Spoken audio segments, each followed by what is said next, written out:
बिस्मिल्लाहिर्रहमानिर्रहीम, अस्सलाम वालेकुम, नमस्कार, सत श्री अकाल and good evening. This is Kaiser Bari from बारी लॉ एसोसिएट्स। दोस्तों कैसे हैं आप? आई डू होप आप सब अच्छे होंगे।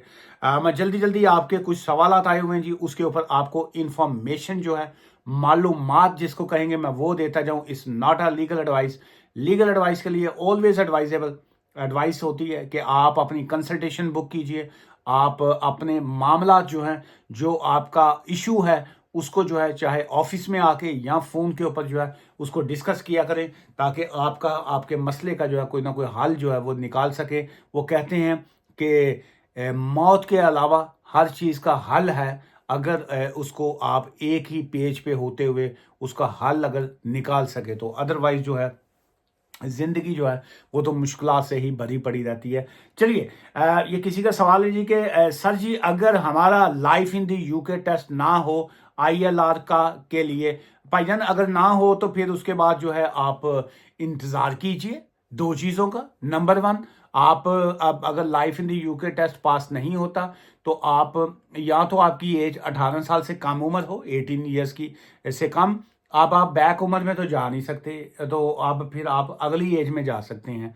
अगली एज क्या है जी? आपकी एज 65 से ऊपर हो। अब आप यहाँ वेट कीजिए, आपकी उम्र 65 से ऊपर हो जाए तो तब जो है ये लाइफ इन द यूके और इंग्लिश टेस्ट जो है ये एग्जेम्प्टेड है। You don't don't need to do that. Otherwise आपको लाइफ इन द यूके जो है वो तो करना ही पड़ेगा। हाँ, एक तीसरी कंडीशन भी है। अगर तुसी अपने आप ਨੂੰ पागल डिक्लेयर कर दियो, मेंटली डिसेबल डिक्लेयर कर दियो, तुसी वो जैसे वो एक ज़माने में एक केस चला था। पाकिस्तान के मौजूदा प्रेसिडेंट साहब भी हैं, अब असी ते मोहतरम है हमारे, मैं ते असी ते डर के नाम लईदा है। तो वो स्विट्ज़रलैंड में और कहीं पे और भी एक दो जगह पे उनकी प्रॉपर्टीज़ के हवाले से जब केसेस चले तो उन्होंने अपने आप को डिक्लेयर कर दिया कि जी वो डिमेंशिया में है, वो ज़हनी तौर पे चीज़ें भूल भी जाते हैं और कुछ और भी उनके हेल्थ के इश्यूज़ हैं। सो एनीवेज वो केस वहाँ से जीत गए थे। लेकिन कानून ये है कि जहाँ पे आप एक मर्तबा अपने आप को, मैं पागल का वर्ड तो नहीं बोलूँगा, लेकिन जहाँ पे आपने मेंटली आपने इस तरह का डिक्लेयर किया होता है तो आप किसी भी जगह के ऊपर आप एलिजिबल नहीं होते। आपका करेक्टर सर्टिफिकेट जो होता है वो गड़बड़ कर जाता है। लेकिन भाईजान हम दुनिया की सुपर पावर है, हम जो चाहे कर सकते हैं। सो फिर हमारे वही साहब जो थे वो हमारे प्रेसिडेंट भी बने एंड ही स्टिल जो है प्रेसिडेंट। चलिए, अच्छा, उसमें यह है कि आपको अगर कोई मेंटली इश्यूज हैं तो फिर जो है आप डॉक्टर के लेटर के बाद जो है आप उसमें एग्जाम्पशन जो है वो ले सकते हैं जी। Admin review success in work visa के बाद प्रोसेस की तफसील की कोई वीडियो नहीं है। जो भी है स्टूडेंट की है, AR सक्सीड की है, वर्क वीज़ा की कोई नहीं। चलिए, ये वो इसलिए नहीं है कि आपने तलाश नहीं की या आपको अभी आपकी अपनी पड़ी है। तो ਜਦੋਂ ਬੰਦੇ ਨੂੰ ਆਪਣੇ ਗਲੇ 'ਚ ਢੋਲ ਪੈਂਦਾ ਹੈ ਫੇਰ ਹੀ ਬੰਦਾ ਵਜਾਉਂਦਾ ਹੈ, वरना किसी के गले 'ਚ ਢੋਲ ਪਿਆ ਹੋਇਆ ਬੰਦਾ सिर्फ नचदा है। चलिए, अब आपके गले में ढोल पड़ा है इसी पॉइंट का। एडमिन रिव्यू जो है वो सक्सेस हो गया, उसके बाद AR जो होता है जब सक्सेस होने के बाद वो वापस जो है आपको जब तक ईमेल नहीं आती, जब तक ईमेल नहीं आती का मतलब है it could be 6 month, it could be 4 month, it could be 8 month, there is a no exact time frame जो है। जब वो आ जाती है आपका फैसला जो होता है, जो रिबटल होता है, वो अब आपकी अगर एप्लीकेशन सक्सेसफुल हो जाती है, आपका AR कामयाब हो गया, तो फिर जो है वो आप अपने डॉक्यूमेंट्स होते हैं, जो आपका पासपोर्ट होता है, वो आप दोबारा से सबमिट करते हैं और फिर आपको वो फीस वगैरह तो नहीं देनी पड़ती, चूँकि आपका पहले वाली फीस और बाकी मामला ही जो है वो चलते हैं और आपको वीज़ा जो है वो उसमें मिल जाता है जी। ये था। चलिए, आज के बाद आप ये नहीं कह सकेंगे कि इस सवाल का जो है वो जवाब नहीं था, आपको जवाब दे दिया। आई डू होप कि इसको आप गौर से सुनेंगे, ये ना हो कि इसी सवाल के अंदर से दो और सवाल जो है पैदा कर दें आप। अच्छा जी, ये कोई आदिल साहब है, ये पता नहीं कोई मेरी इनसे कोई ज़ाती कोई दुश्मनी है, मैनू अंदर कराउन दे चक्कर च ने ये इन्होंने सवाल क्या भेजा देखिए, और यही सवाल इन्होंने मेरी 3-4 वीडियोस पे लिखा है। भाईजान आदिल साहब, आप अदल कीजिए और मेरे अगे थोड़े अगे हाथ जुड़े ने कि मैं एक बड़ा मासूम और शरीफ आदमी हूँ। तुसी मैनू क्यों पाकिस्तानी गवर्नमेंट कोलों या एजेंसियां कोलों घुट पवाना चाहते हो? मैं तो की बिगाड़िया? आपका आपने कहा जी कि पाकिस्तानी गवर्नमेंट ते पाकिस्तानी गवर्नमेंट के उत्ते आयरलैंड तो केस करना है। और Veer ji as a PTI worker कोई लीगल वे है तो गाइड करना प्लीज़, ओनली हिंट हो तो डू दिस, थैंक्स प्लीज़।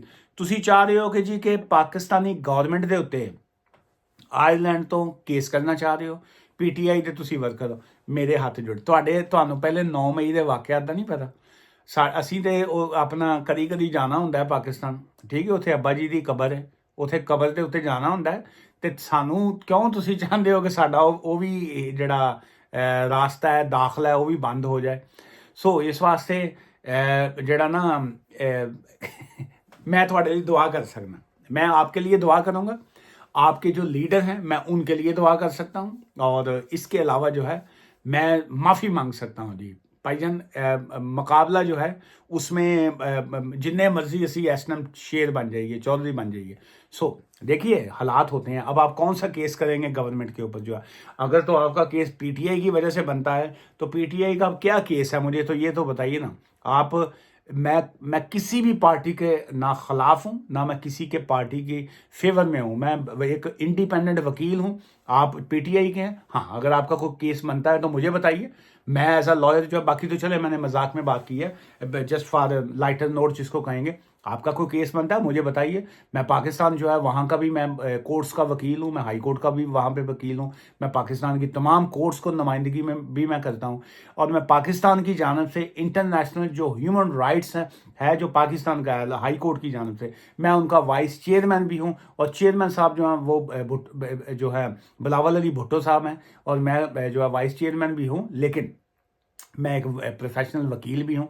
सो अगर आपका केस बनता है तो इसमें डजेंट मैटर कि जी के आप चाहे इस वक्त नून लीग की गवर्नमेंट हो या किसी भी की भी गवर्नमेंट हो, अगर आपका केस जेन्युइन है तो आपको करना चाहिए। लेकिन अब इश्यूज उसमें क्या आते हैं कि पीटीआई के वर्कर होना या बाकी चीज़ें और हैं। मैं पॉलिटिक्स पे बात तो नहीं करूँगा अभी। हम जैसे वकील जो लोग हैं हम तो यही समझ रहे हैं कि जी ये खान साहब को 24 को बाहर निकालना तो बड़ी दूर की बात।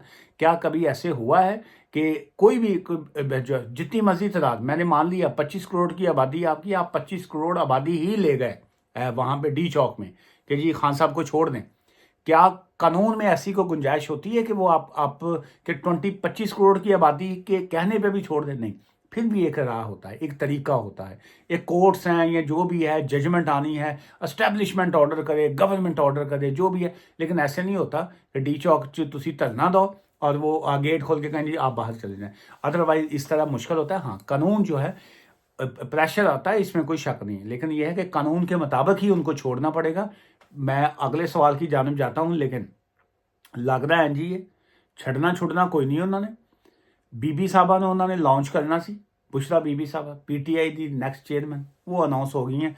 एंड पाकिस्तान की अल्लाह ताला खैरोफियत रखे, और चाहे पीटीआई आए, पीपल्स पार्टी आए, कोई भी आए, पाकिस्तान के खैर ख्वाह होने चाहिए। पाकिस्तान की को खुदा के लिए पाकिस्तान का कोई सोच लें। असी तो पाकिस्तान छड़ता है, जो बाकी लोग हैं वो ना कहीं कि एक दिन सारे एक एक करके छोड़ दें। अच्छा जी, ये आपने फिर वही सवाल आगे भेजा। मैं तो अज जज्बाती हो गए, थोड़े पास टुर पे। सर, ड्यूरिंग स्टडी वीज़ा से किसी और वीज़ा में स्विच कर सकते हैं क्या? ड्यूरिंग स्टडी वीज़ा से सिर्फ आप ब्याह के वीज़े में, शादी के वीज़े में स्विच कर सकते हैं। इसके अलावा आप किसी और वीज़ा में स्विच नहीं कर सकते हैं। 17 जुलाई 3 PM के बाद लॉ में चेंजेस आ चुकी हैं। जब तक आपकी स्टडी की कंप्लीशन नहीं होगी, जब तक आपका कंप्लाइंस मुकम्मल नहीं होगी, आप स्किल्ड वर्कर वीज़ा पे नहीं जा सकते हैं। इस तो अलावा होर केड़ा वीज़ा है जी? आप, हाँ, अगर आप कंट्री छोड़ दें, बैक होम जाएं, या अगर आपके पास किसी और कंट्री की रेजिडेंसी है तो बिल्कुल आप वीज़ा लेके वापस आ सकते हैं। यूके के अंदर रहते हुए during your study visa you can only switch on ਵਿਆਹ ਦਾ ਵੀਜ਼ਾ, शादी ਦਾ ਵੀਜ਼ਾ।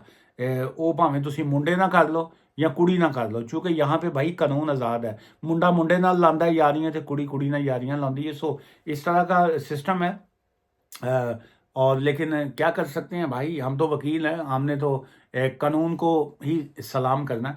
अच्छा, प्लीज़ अप्लाई लिखा है जी आपने, जो उमर लतीफ़ जी, अगर असाइलम सीकर का बेबी हो जाए तो उसका केस में कोई पॉजिटिव इम्पैक्ट आ सकता है?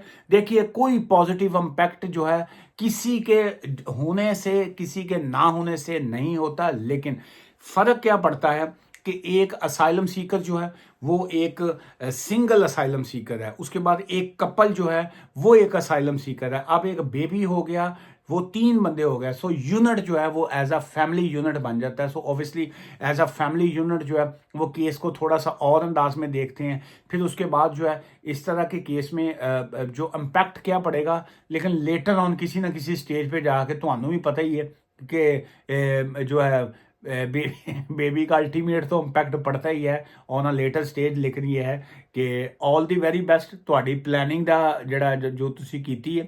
और उसके बाद जो है जब ऐसे कोई मौके आए तो के जी के कहाँ पे इम्पैक्ट डालना है तो वहाँ पे आप प्रॉपर जो है वो लीगल एडवाइस लीजिएगा। हेलो सर, मेरे सिस जो है आजकल रिवाज चेंज हो गया ने, सिस्टर ਨੂੰ सिस कहते ने, ब्रदर ਨੂੰ ब्रो कहते ने।